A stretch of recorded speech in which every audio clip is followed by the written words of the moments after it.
आज Sunday special मस्त असा इडलीचा बेत केलेला होता आणि थंडी आहे थोडीफार पावसाळ्यामुळे, तरी पण बॅटर एकदम छान फुललेलं होतं.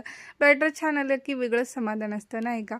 पावसाळा सुरू होतोय, सर्दी खोकला यायच्या आधी म्हटलं चला मस्त अशी तुळशीची पानं चावून खाऊयात. त्याने काय होतं, रोगप्रतिकार शक्ती देखील वाढते. पावसाळ्यामध्ये वेगवेगळे आजार देखील पसरतात, त्यामुळं थोडंसं हेल्दी राहण्यासाठी म्हटलं तुळशीची पानं खाऊयात आणि मुलांना देखील दिली.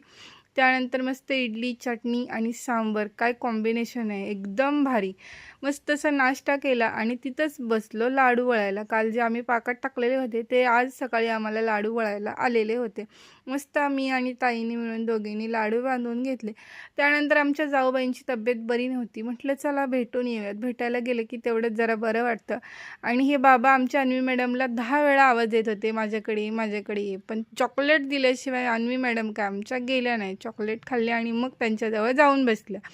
त्यानंतर मस्त असा चहा घेतला सगळ्यांनी आणि खूप साऱ्या गप्पा रंगलेल्या होत्या. तर वटपौर्णिमा आणि कर्नाटकी बेंदूर होता. आमच्याकडे हे करंज्या वगैरे केल्या जातात. आम्ही काही केल्या नाहीत, पण ताईंनी वगैरे केलेल्या होत्या. मस्त करंजी आणि चहा घेतला. त्यानंतर सगळ्यांना हळदी-कुंकू वगैरे लागलं आणि येता-येता थोडासा पाऊस पडत होता. तर माझं आणि ताईंचं चाललेलं होतं या पद्धतीचं काम.